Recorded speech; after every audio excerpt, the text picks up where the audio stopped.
नमस्कार, कैसे हैं आप सभी लोग। स्वागत है आपका। मैं हूं निशांत चतुर्वेदी। शुरुआत करते हैं सत्ता की, और सत्ता के सभी न्यूज मित्रों का स्वागत है। सबसे पहले सत्ते पे सत्ता, यानी 7 खबरें और दिलचस्प जानकारियां एक साथ। देखिए, आज पहले आपको ऐसे वॉर जोन में लेकर चलेंगे जो भारत से कुछ दूरी पर है। आमने सामने है पाकिस्तान और अफगानिस्तान। तालिबान ने आधी रात को पाकिस्तान पर ऐसा हमला किया जिससे शहबाज की सत्ता हिल गई है। 19 पाकिस्तानी जवान मारे गए हैं, और अब शहबाज शरीफ कैसे भारत की भाषा बोलने पर मजबूर हो गए हैं, इसको जरा ध्यान से देखने की जरूरत है। उनको समझ में आ रहा है कि जो भारत सिखाता आया वही सत्य है। फिर एक खबर उन न्यूज मित्रों के लिए जो नए साल का जश्न हिल स्टेशन पर मनाने की सोच रहे हैं। आज ऐसे सभी लोगों के लिए हमने एक ऐसी कुंजी तैयार की है जिसे देखने के बाद आपको एहसास हो जाएगा कि कश्मीर से हिमाचल तक कैसे पहाड़ों पर कदम कदम पर खतरा है। हर जगह टायर फिसल रहा है। इसके बाद सत्ता के स्टीयरिंग को शुद्ध राजनीतिक खबरों की ओर मोड़ेंगे। पहले पूर्व प्रधानमंत्री मनमोहन सिंह के स्मारक पर शुरू हुए सत्ता के कलेश की बात करेंगे। राहुल गांधी ने आरोप लगाया कि निगम बोध घाट पर मनमोहन सिंह का अंतिम संस्कार करना अपमान है। इस पर बीजेपी ने क्या जवाब दिया वो आपको दिखाएंगे। फिर महिला सम्मान योजना पर दिल्ली के सियासी तापमान को महसूस करिएगा।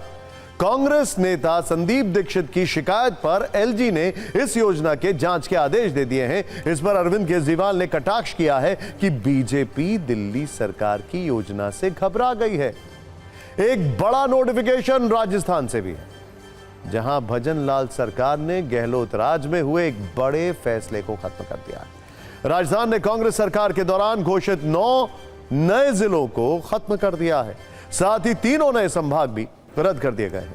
आज एक कुंजी पाकिस्तान के अवैध कब्जे वाले कश्मीर से भी आई है, जहां आतंकियों की एक मीटिंग हुई जिसकी स्पॉन्सर पाकिस्तान की खुफिया एजेंसी आईएसआई है। इस मीटिंग में किस एंटी इंडिया साजिश की स्क्रिप्ट लिखी गई और यह टाइमिंग क्या कहती है, समझने की कोशिश करेंगे। और सत्ता में आज एक कुंजी मेलबर्न टेस्ट के शतकवीर नीतीश रेड्डी पर भी, जिन्होंने सेंचुरी लगाने के बाद पुष्पा स्टाइल में जश्न मनाया। वाकई झुकेगा नहीं। इस खुशी में उनके पिता भी रो पड़े। नीतीश ने न सिर्फ भारत को संकट से निकाला बल्कि अभी भी क्रीज पर जमे हुए हैं। इसीलिए नीतीश रेड्डी की इस कामयाबी की बात करना बेहद जरूरी है। लेकिन सत्ता में पहले बात एक ऐसे युद्ध की जो भारत के बिल्कुल करीब हो रहा है।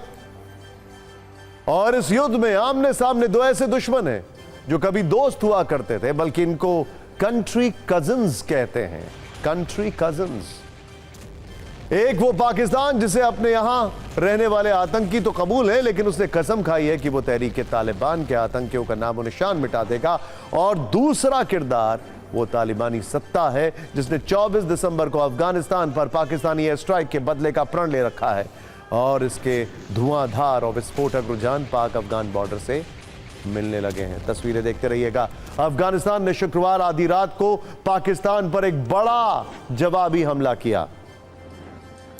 19 पाकिस्तानी जवान मारे गए। इसके लिए तालिबान के लड़ाकों और अफगान सेना ने पाकिस्तानी चौकियों को टारगेट किया, मिसाइल से ताबड़तोड़ हमले किए और कई पाकिस्तानी पोस्ट को मिट्टी के ढेर में तब्दील कर दिया।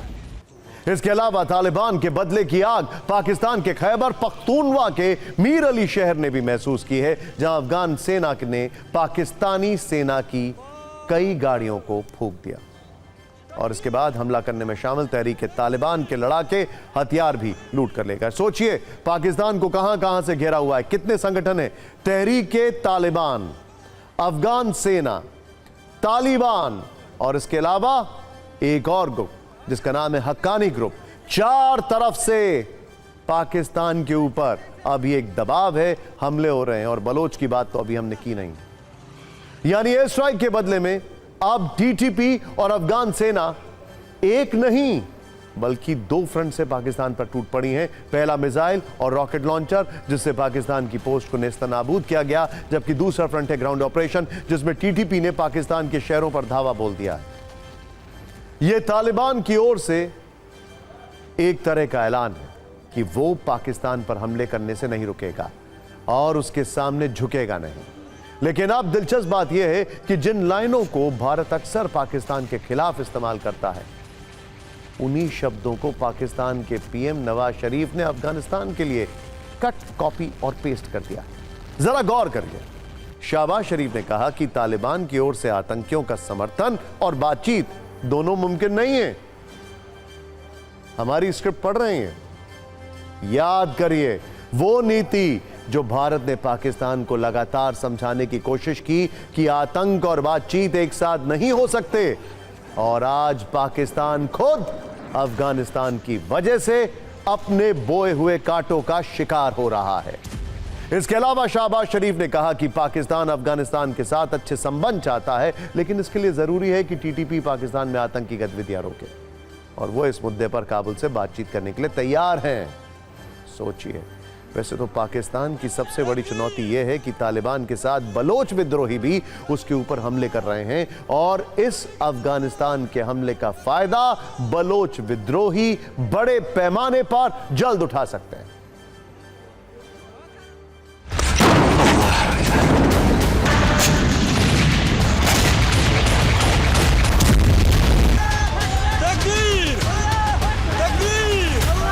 यहां पर यह भी समझना जरूरी है कि पाकिस्तान और तालिबान के बीच युद्ध जैसी स्थिति क्यों हुई। दरअसल पाकिस्तान और अफगानिस्तान के बॉर्डर पर एक आतंकी संगठन है जिसका नाम है तहरीक-ए-तालिबान पाकिस्तान, जो कि लगातार पाकिस्तान को परेशान करता है। और वेस्टर्न डिप्लोमेसी में अक्सर एक शब्द होता है कि पाकिस्तान डिफरेंशिएट नहीं कर सकता है what is good Taliban and what is bad Taliban. Afghanistan में 2021 के तालिबान की वापसी के साथ ही तहरीक-ए-तालिबान पाकिस्तान मजबूत हुआ। पाकिस्तान का दावा है कि टीटीपी की ओर से उसके मुल्क में आतंकी गतिविधियां लगातार हो रही हैं। दावा यह भी किया जाता है कि टीटीपी पाकिस्तान के कुछ हिस्से में शरिया कानून लागू करना चाहता है, और पाकिस्तान के संविधान को तहरीक-ए-तालिबान पाकिस्तान नहीं मानता है। वह पश्तून क्षेत्र में अलग इस्लामिक शासन चाहता है, साथ ही पाकिस्तान और अमेरिका के साथ साझेदारी का विरोध भी करता है। पाक सेना जमीनी लड़ाई में तो तहरीक-ए-तालिबान पाकिस्तान से निपट नहीं पा रही है, लेकिन वो बीच बीच में एयर स्ट्राइक करती रहती है। इस बार भी यही हुआ, लेकिन अब तालिबान ने पाकिस्तान पर बदले की अग्नि वर्षा कर दी है। पाकिस्तान के शहरों पर हमले शुरू कर दिए हैं, चौकियों पर कब्जा शुरू कर दिया है। वैसे पाकिस्तान के अवाम, मुनीर की सेना और तालिबान के लड़ाकों के बीच हो रही जंग पर क्या कुछ कहा जाए। अब सत्ता में उन पहाड़ों का दुख जिन्हें शायद इस वक्त गाड़ियों की लंबी लंबी लाइनें देखकर चक्कर आ रहा होगा। जरा ध्यान से देखिए, वहां पर गाड़ियां खड़ी नहीं हैं, फिसल रही हैं। नया साल करीब है, तो हो सकता है आप भी अपने परिवार के साथ किसी हिल स्टेशन पर छुट्टी मनाने जा रहे हो। अगर ऐसा है तो कुछ मिनट रुककर हमारी ये खबर जरूर देख लें, क्योंकि मुमकिन है इससे आपका प्लान और मूड दोनों बदल जाएं। हम आपको कश्मीर से हिमाचल तक की ऐसी तस्वीरें दिखाते हैं जो सबूत है कि कैसे, ये देखिए मेरे दाएं और बाईं तरफ, ये देखिए जरा आप, कि कैसे भीड़ और बेहिसाब गाड़ियों से पहाड़ों का इकोसिस्टम क्रैश हो रहा है। और अब जबरदस्त बर्फबारी की वजह से इस राह में कदम कदम पर खतरे और फिसलन है। पहली तस्वीर कश्मीर की है, जहां स्नोफॉल की वजह से कई रास्ते बंद हो गए हैं, लोग गाड़ियों में फंसे हुए हैं। हिमाचल प्रदेश का हाल डराने वाला है, जहां गाड़ियां बर्फ से ढकी हुई सड़कों पर फिसल रही हैं। लोग इन गाड़ियों के साथ कस्में खा रहे हैं, इस बार बचा लो, अगली बार नहीं आऊंगा। इन तस्वीरों को देखने के बाद अब आपको यह तय करना है कि क्या आप भी ऐसी मुसीबत का सामना करने और ये रिस्क उठाने के लिए तैयार हैं। देखिए, हम आपको डिस्करेज नहीं कर रहे हैं एंटरटेनमेंट से या अपने आप को पहाड़ों पर ले जाने से, बस सावधान कर रहे हैं। पहले कश्मीर का हाल देखते हैं, जहां बर्फबारी ने सैलानियों का संकट बढ़ा दिया है। कश्मीर के अलग अलग हिस्सों में इतनी बर्फ पड़ी है, ट्रांसपोर्ट पर ब्रेक लग गया है, एयरपोर्ट बंद कर दिया गया है। श्रीनगर जम्मू नेशनल हाईवे को बर्फबारी की वजह से बंद करना पड़ा है, जबकि कई ट्रेनों की जो शेड्यूल्स हैं वो अपसेट हो गए हैं, उनको सस्पेंड कर दिया गया।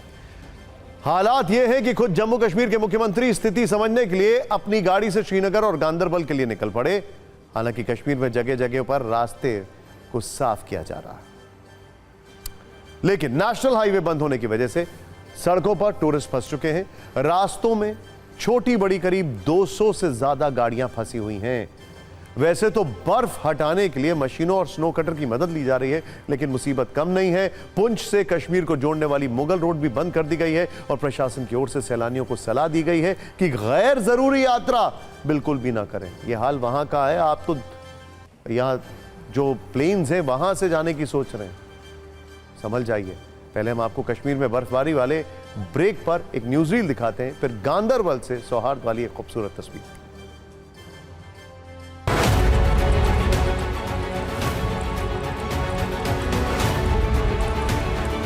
हम यहाँ पे एक्चुअली टूरिस्ट श्रीनगर के लिए आए थे वैसे, तो हम यहाँ पे बनिहाल में फंसे हुए, तो यहाँ पे थोड़ा सा ज़्यादा स्नोफॉल की वजह से हमें यहाँ पे स्टे करना पड़ा। ट्रेन चल पड़ी तो we will go by train, otherwise by road. अगर जो भी पहले ओपन हो गया हम उसके थ्रू चले जाएंगे। एक्चुअल में यहाँ तो आज बहुत ज़्यादा बर्फ़ है और ये टाइम तो ज़्यादा करके सब बंद ही है रास्ते। हमारा तो गाड़ी से सफ़र था, लेकिन गाड़ी आगे जा नहीं पा रही है, आगे पूरा वो बर्फ़ है। तो हमने तय किया कि ट्रेन से जाएगी, तो ट्रेन पे भी पटरी पे भी पूरी बर्फ़ जमी है। अब लगभग ट्रेन भी आधे बंद है।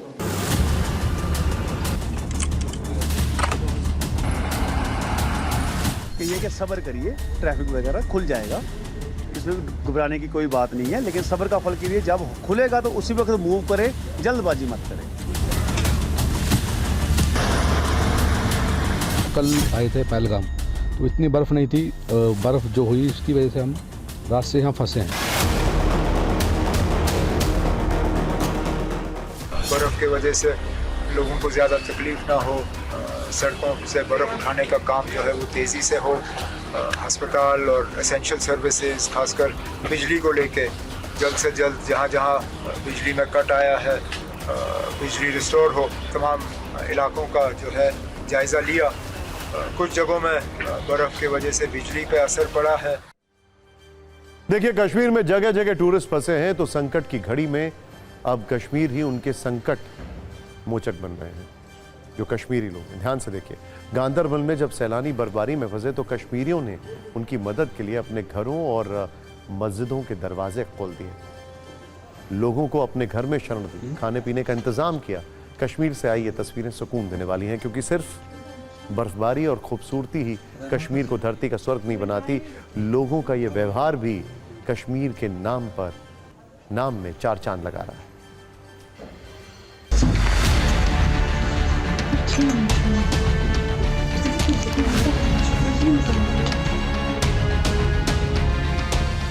आज रात को ही हम गुंड की मस्जिद में रुके थे सर जी। कैसी हमारी बहुत ज्यादा मदद की जी, इनके सहारे हमने ये इतने तूफान की रात गुजारी है। नए जीवन दान वाली बात हुई याद। अच्छा, वो बहुत ज़्यादा थी जी, गाड़ियाँ सब फंस गई थी, हम लोग जा नहीं पा रहे थे, कुछ सूझ नहीं रहा था। आप लोग भगवान बन के आए, हमारी सेवा करी, हमें आश्रय दिया, हम लोग यहाँ पे सेफ हैं। मेरा मैसेज ये है, यहाँ कोई दिक्कत नहीं है, कोई डर नहीं है, सब लोगों को आना चाहिए, सैलानियों को जन्नत देखनी चाहिए ये जी। कोई दिक्कत नहीं है, बेफिक्र होके आए।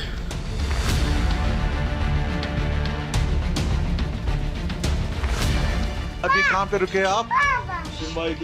हुसैन भाई के घर में। हमारी हुसैन भाई के घर। अच्छा, हमारे हुसैन भाई के घर में। कैसा लगा आपको? कैसा लगा आपको? बोलते अब तो हमारे फरिश्ते हो। अच्छा, हमारे हालात ऐसा था। अच्छा, मतलब बिहार पे अच्छा, इस टाइम पे आप आके हमारे कुछ मदद करें, आप तो जिंदगी भर याद रखिए। नहीं भाई, नहीं भाई, ये हमारा हक होता है कि अगर इसकी जगह सबसे बड़ी चीज है इंसानियत। बर्फबारी के बीच में लोगों की गर्मजोशी। कश्मीर के बाद अब आपको हिमाचल प्रदेश से आई ऐसी तस्वीरें दिखाते हैं जिसमें टूरिस्ट जो हैं उनके सामने पहाड़ तोड़ संकट है, बड़ा फिसलन वाला संकट भी है। मनाली, चंबा, डलहौजी, शिमला, ये सिर्फ नाम है।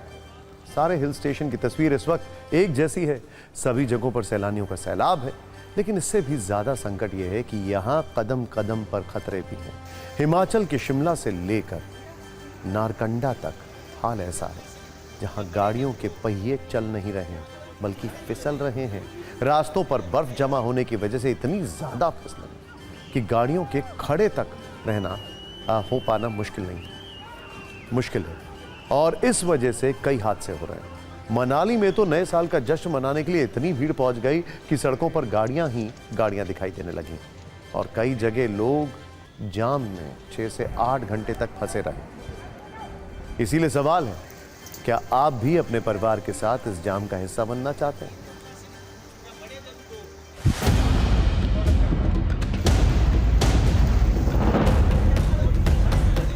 साहब आप कब से फंसे हैं जाम में, ट्रैफिक जाम में? आप मान के चलो कि कल दोपहर 3 बजे से 3 बजे फंसे ना?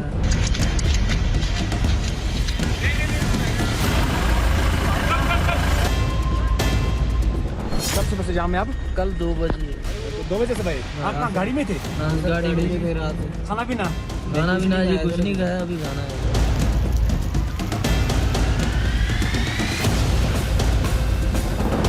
कब से फंसे जाम में आप? कल रात से। और खाना पीना कहाँ, सोए कहाँ आप? कहीं नहीं सोए?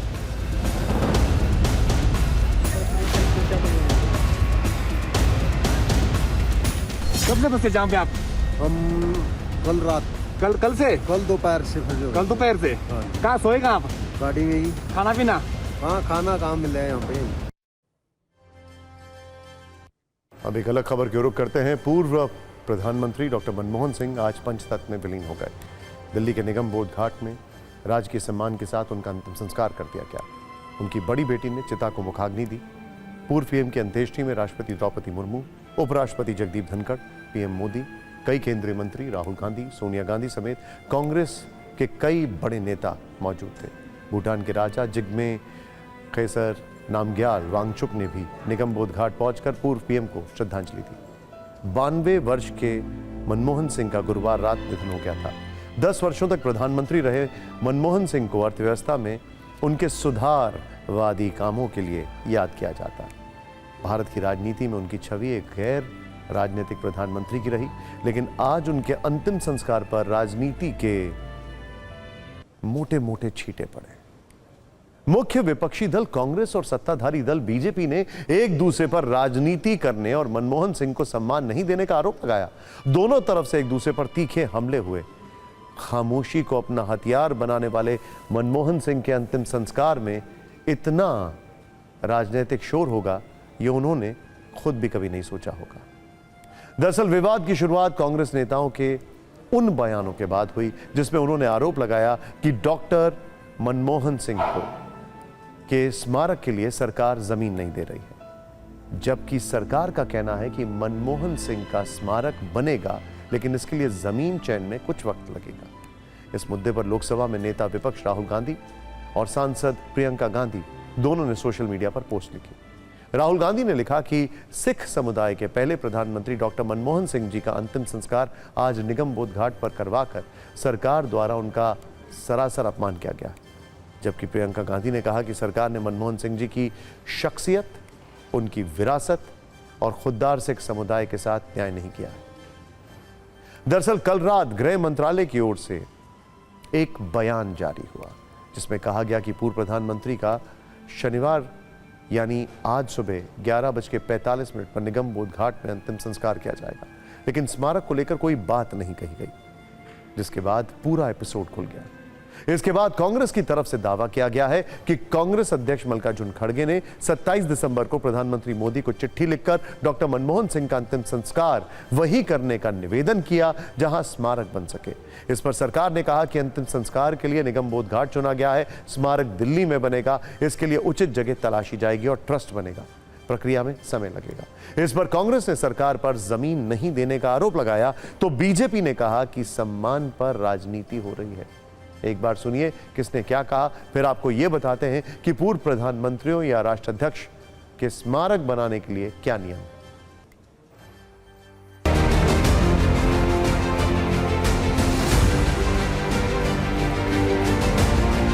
कि भाई अगर अटल जी का संस्कार होता और कोई कहता राजघाट पे नहीं होगा, कैसा लगता? बड़ा दिल चाहिए गुरु।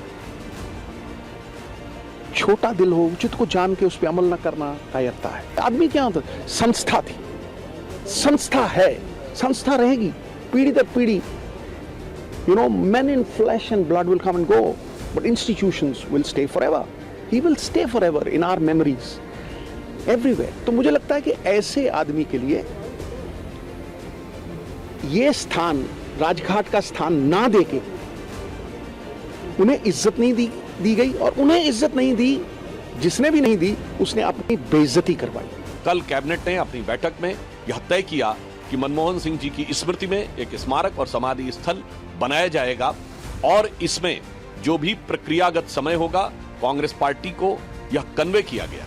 परंतु बहुत दुख की बात है कि कांग्रेस पार्टी, जिसने जीवन काल में डॉक्टर मनमोहन सिंह जी को कभी सम्मान नहीं दिया, आज उनकी मृत्यु के बाद भी वह उनके सम्मान के ऊपर सियासत करते नजर आ रहे हैं। यह बहुत दुखद है। सिखों में जो जहाँ संस्कार होता है वहाँ से मिट्टी नहीं उठाई जाती। कहते हैं कि हम मिट्टी का तुहीन नहीं करेंगे। वो जिस मिट्टी में गए हैं वो एक बहुत दरवेश लीडर थे। मैं पॉलिटिशियन नहीं कहता, पॉलिटिशियन बीजेपी वाले हैं जो पॉलिटिक्स करते हैं। डॉक्टर मनमोहन सिंह जी लीडर थे और उनको इनके जो कहते हैं नहीं बनने देंगे, पर लोगों के दिलों में उनकी जगह बनी है और लोग हमेशा डॉक्टर मनमोहन सिंह को याद करते रहेंगे। डॉक्टर मनमोहन सिंह जी का सम्मान देश के प्रधानमंत्री नरेंद्र मोदी जी इतना करते हैं कि जब हम उनको एक डेलीगेशन के रूप में सिख मिले तो उन्होंने जो जानकारी भी दी वो डॉक्टर मनमोहन सिंह जी की ऐतिहासिक जानकारियां दी। और आज आप इस तरह से हमारे प्रधानमंत्री जी रहे 10 साल तक, पूर्व प्रधानमंत्री जी डॉक्टर मनमोहन सिंह जी के जाने के बाद उनकी मिट्टी को खराब करने का कांग्रेस काम कर रही है। देखिए, हम सब जानते हैं कि हमारे शहर में, हमारी राजधानी में काफ़ी मेमोरियल्स है, तो इसलिए एक और करने में ज़्यादा दिक्कत नहीं होनी चाहिए। मेरे ख्याल में सरकार तो ऐसे कुछ तय करना चाहिए जल्दी कि मनमोहन सिंह जी की याद रखने के लिए कुछ अच्छा, एक अच्छी समाधि बनाए। देखिए, अब इस विवाद के बाद ये समझना बहुत ज़रूरी हो जाता है कि दिल्ली में सरकार किसके स्मारक के लिए ज़मीन देती है। दिल्ली में समाधि स्थल केवल उन्हीं व्यक्तियों के लिए बनाया जाता है जिनका देश और समाज के लिए महत्वपूर्ण योगदान हो। साधारणतः इस श्रेणी में राष्ट्रपति, प्रधानमंत्री, उप प्रधानमंत्री और जिनका राष्ट्रीय महत्व के व्यक्तित्व हैं, उनका नाम सामने आता है। समाधि स्थल के निर्माण के लिए केंद्र सरकार की स्वीकृति आवश्यक होती है। दिल्ली के राजघाट परिसर और उसके आसपास समाधि स्थल बनाए जाते हैं क्योंकि ये राष्ट्रीय स्मारक स्थल के रूप में स्थापित है। समाधि निर्माण की प्रक्रिया केंद्र सरकार के कई मंत्रालयों से होकर गुजरती है। संस्कृति मंत्रालय समाधि स्थल के निर्माण और संरक्षण का प्रबंधन करता है, जबकि आवास और शहरी मामलों का मंत्रालय भूमि आवंटन और निर्माण योजना में सहयोग करता है। गृह मंत्रालय समाधि स्थल निर्माण के लिए सुरक्षा और राजकीय सम्मान की प्रक्रिया सुनिश्चित करता है। निर्माण के लिए भूमि का चयन और मंजूरी दिल्ली विकास प्राधिकरण और राजघाट क्षेत्र समिति देती है और ये सब दिवंगत व्यक्ति से जुड़े ट्रस्ट के माध्यम से होता है। इसीलिए सरकार का ये तर्क था कि सारी प्रक्रियाओं में कम से कम 3 से 4 दिन का वक्त लगेगा। इसीलिए अंतिम संस्कार निगम बोध घाट में किया जाए और स्मारक बाद में बने। हालांकि भारत में समाधि विवाद नया नहीं। 23 दिसंबर 2004 को नरसिम्हा राव के निधन के बाद उनके समाधि के निर्माण को लेकर विवाद देखने को मिला था। दिल्ली के राजघाट परिसर में समाधि स्थल बनाए जाने की मांग की गई थी, जिसकी मंजूरी नहीं मिली थी। चलिए अब दिल्ली की चुनावी राजनीति की बात करते हैं, जिसमें बढ़ती सर्दी के बीच बहुत ज्यादा फायर है और दिल्ली के पूर्व सीएम अरविंद केजरीवाल ने संकेत दिए हैं कि वो झुकेंगे नहीं।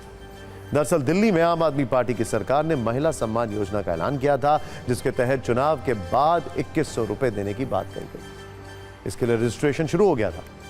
चुनाव के बाद मिलने वाले 2100 रुपए प्रतिमाह वाली योजना पर जांच के ग्रहण लग गए। कांग्रेस नेता संदीप दीक्षित की शिकायत पर एलजी ने इस मामले की जांच के आदेश दिए। संदीप दीक्षित ने आरोप लगाया था कि आम आदमी पार्टी महिला सम्मान योजना के नाम पर लोगों से संवेदनशील निजी डेटा इकट्ठा कर रही है। संदीप दीक्षित की शिकायत पर एलजी ने डिविजनल कमिश्नर से जांच करने को कहा। एलजी ने कहा है कि यह जांच करें कि किस तरह गैर सरकारी व्यक्ति दिल्ली के लोगों का निजी डेटा इकट्ठा कर रहे हैं। इतना ही नहीं, एलजी सचिवालय ने पुलिस कमिश्नर से कहा है कि वो उन लोगों के खिलाफ कानून के मुताबिक कार्रवाई करें जो लाभ देने की आड़ में डेटा की गोपनीयता भंग कर रहे हैं। एलजी ने इस पूरे मामले की जांच के लिए मुख्य सचिव और पुलिस आयुक्त को 3 अलग अलग नोट भेजे। दरअसल संदीप दीक्षित ने एलजी को लिखी चिट्ठी में महिला सम्मान योजना पर 4 बड़े आरोप लगाए। महिला सम्मान योजना कैबिनेट से पास नहीं हुई है। योजना कैबिनेट से पास नहीं तो फिर रजिस्ट्रेशन क्यों हो? लोगों की निजी जानकारी हासिल करने की कोशिश की गई और दिल्ली सरकार के विभाग ने योजना को फर्जी बताया। जब इसकी जांच हो रही है तो संदीप दीक्षित बहुत खुश हैं, वो इसका स्वागत कर रहे हैं, लेकिन अरविंद केजरीवाल नाराज हैं। केजरीवाल ने आज इस पर एक प्रेस कॉन्फ्रेंस भी की। उन्होंने कहा कि पहले गुंडों की मदद से बीजेपी रोकना चाहती थी, फिर पुलिस भेजी और अब जांच के नाम पर वो महिला सम्मान योजना को शुरू नहीं होने देना चाहती है, लेकिन वो रोक नहीं पाएंगे।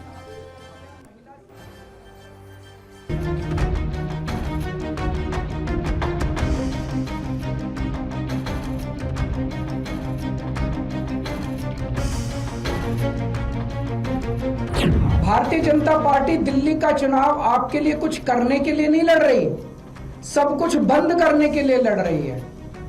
आज उन्होंने ये साबित कर दिया, महिला सम्मान योजना ये बंद करना चाहते हैं, ये नहीं चाहते कि महिलाओं का भला हो। आपको अपने केजरीवाल पे भरोसा है ना, तो ये 2100 रुपए वाली स्कीम भी मैं लागू करा दूंगा। ये जितना इनको जो करना है कर लेंगे बीजेपी वाले। देखिए, अरविंद केजरीवाल की ये जो स्कीम लेकर आए हैं, ये उनका केवल एक जो है सपना है, जो उन्होंने रात को देखा था और वो सुबह उन्होंने बता दिया। ये स्कीम दिल्ली सरकार ने ना तो पास करी है, ना इसके लिए कोई भी बजट का प्रावधान है। अभी ये इतना बड़ा साइबर फ्रॉड करने वाले हैं, इतना बड़ा क्राइम इसमें भी करने वाले हैं, घोटाला करने वाले हैं, तो सरकार का नाम लेकर कोई प्राइवेट स्कीम, ऐसी झूठी स्कीम अगर वो लॉन्च करता है तो एलजी साहब का ये पूरा राइट है, ये पूरा अधिकार है कि उसको रोकें।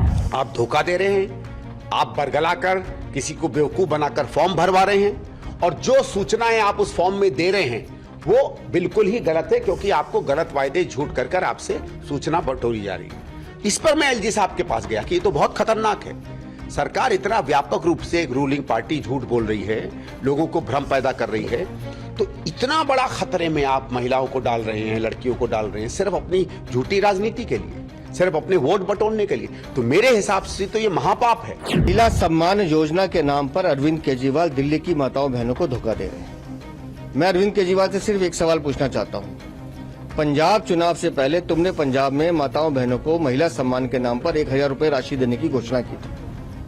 किसी एक बहन को भी वो मिला है क्या? किसी एक माता को मिला है क्या? वोट लेने के लिए अरविंद केजरीवाल किस हद तक गिर सकते हैं, ये तुमने पंजाब में करके दिखाया है, और वही तुम दिल्ली में करना चाहते हो। और अब आपको आज का रिमाइंडर दिखाते हैं, जिसमें क्रिकेट के नए सितारे नीतीश कुमार रेड्डी के संघर्ष वाले दिन को रिमाइंड कराएंगे।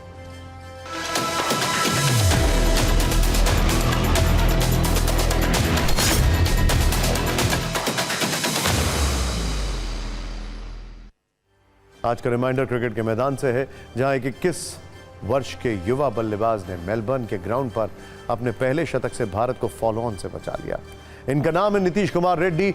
एक वक्त पर जब सिर्फ 191 रनों पर भारत के 6 विकेट गिर गए थे, उस मुश्किल मौके पर नीतीश ने न सिर्फ टीम इंडिया के लिए जरूरी रन बनाए, बल्कि ऑस्ट्रेलिया और जीत के बीच मजबूत दीवार की तरह डटे रहे। नीतीश रेड्डी मेलबर्न टेस्ट के तीसरे दिन का खेल खत्म होने तक 176 गेंदों में 105 रन बनाकर नॉट आउट रहे। उन्होंने 8वें विकेट के लिए वाशिंगटन सुंदर के साथ मिलकर 127 रनों की साझेदारी की। रेड्डी ने शानदार शतक बनाया तो उनके संघर्ष और क्रिकेटर बनने की कहानी ट्रेंड करने लगी। साथ ही ट्रेंड करने लगी आंखों में आंसू के साथ दुआ में हाथ उठाए उनके पिता की तस्वीर। नीतीश रेड्डी का जो सपना आज पूरा हुआ, उस सपने की नींव में एक लंबा संघर्ष है। नीतीश रेड्डी ने 5 साल की उम्र में क्रिकेट खेलना शुरू किया। तब वो विशाखापट्टनम में रहते थे, लेकिन कुछ साल बाद उनके पिता मुत्याला रेड्डी का ट्रांसफर उदयपुर हो गया। वहां बेटे के लिए क्रिकेट की अच्छी सुविधाएं न होने की वजह से उनके पिता ने नौकरी छोड़ दी और वहीं बस गए। दूसरा काम शुरू कर दिया ताकि बेटे का जो क्रिकेट है वो न छूटे। और आज जब उस संघर्ष पर सफलता की मोहर लगी तो उनके पिता के चेहरे पर भावुकता के साथ गर्व साफ झलक रहा था। नीतीश ने अपने पिता की इस तस्वीर को पोस्ट करते हुए लिखा, यह शतक आपके लिए था। नीतीश के बचपन के कोच ने भी कहा कि हर आदमी अपनी कहानी में हीरो होना चाहता है, लेकिन नीतीश की कहानी में असली हीरो उनके पिता हैं। जिस ऑस्ट्रेलिया की गेंदबाजी के सामने विराट और रोहित जैसे स्टार संघर्ष कर रहे हैं, वहां नीतीश रेड्डी सीरीज में शानदार प्रदर्शन कर रहे हैं। उनकी इस काबिलियत की सुनील गावस्कर से लेकर सचिन तेंदुलकर तक ने तारीफ की है। सचिन ने सोशल मीडिया पर पोस्ट किया, नीतीश की पारी यादगार थी, उसने मुझे पहली पारी से ही प्रभावित किया है। नीतीश की एक पुरानी तस्वीर भी वायरल हो रही है।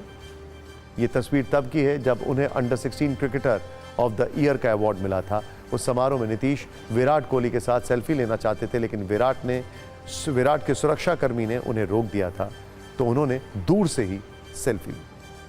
नीतीश कहते हैं कि मैंने कभी नहीं सोचा था कि जिन विराट कोहली के साथ उनका सेल्फी लेने का सपना था, वो कभी उनके साथ मैदान पर खेलेंगे, लेकिन ये सपना भी सच हुआ है। यही नहीं, पूर्व क्रिकेटर इरफान पठान ने नीतीश के कवर ड्राइव की कोहली के कवर ड्राइव से तुलना करते हुए एक तस्वीर पोस्ट की है और लिखा है कि ये तस्वीर नीतीश कुमार रेड्डी के लिए। कुल मिलाकर नीतीश कुमार रेड्डी के लिए आज का दिन बेहद खास था और इस खास मौके पर उनका परिवार भी उनके साथ था। बीसीसीआई ने एक वीडियो पोस्ट किया है जो भावनाओं से पूरी तरीके से